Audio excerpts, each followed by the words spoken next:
اچھا تو بچوں، آج میں آپ کو ایک کہانی سناتی ہوں جس کا نام ہے الادین کے جن کا زوال۔ ٹھیک ہے بچوں، اب سنو۔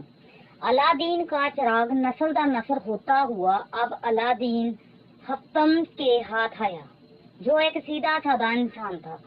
تو اس کے باپ کی وفات اگلے ہی روز چراغ زمین پر رگڑا، جس سے فضا میں دھواں پھیل گیا، اور پھر اس دھوئیں میں سے ان کا خاندانی جن خوفناک قہقہے لگاتا ہوا نمودار ہوا۔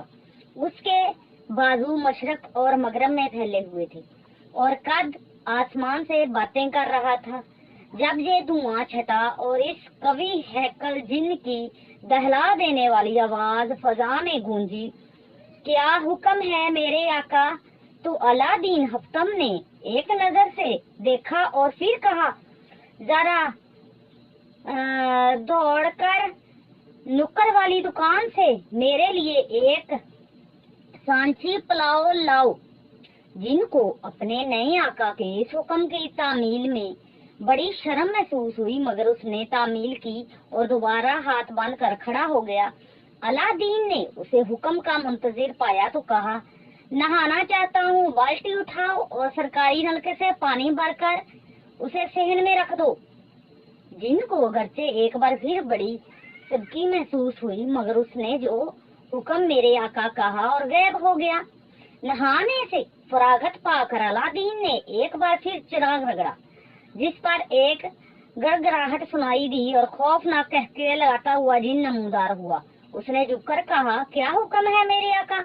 الادین نے کہا، بازار سے سبزی وغیرہ لے کر آؤ اور میرے لیے جلدی سے کھانا تیار کرو، مجھے بڑی بھوک لگی ہے۔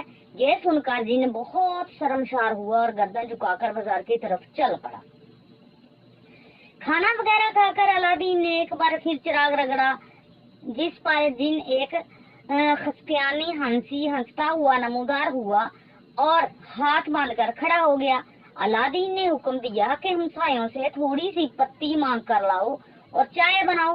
یہ سن کر پسینے کے قطرے جن کی پیشانی پر نمودار ہوئے، جو اس سے فوراً ہاتھ سے پونچھ ڈالے اور بادل ناخواستہ حکم کی تعمیل میں مشغول ہو گیا۔ پھر یوں ہوا کہ دن، مہینے اور سال گزرتے گئے اور وہ اپنے آقا کی خدمت میں اس طرح مشغول رہا، اس کے کپڑے دھوتا، استری کرتا، جوتے پالش کرتا، برتن مانجتا اور نکر کی دکان سے اس کے لیے پان اور سگریٹ خرید کر لاتا اور پھر اس کی نظروں سے اوجھل ہو جاتا۔ اسی دوران جن میں ایک تبدیلی رونما ہوئی۔ اس کی جسامت پہلے سے بہت کم ہو گئی، اس کا قد بھی گھٹتا چلا گیا اور اس کے قہقہوں کی گونج بھی مدھم پڑ گئی۔ چلو بچوں، اگلا حصہ میں آپ کو اگلے پارٹ میں سناتی ہوں، پارٹ نمبر 2 میں، تو ویٹ کرو۔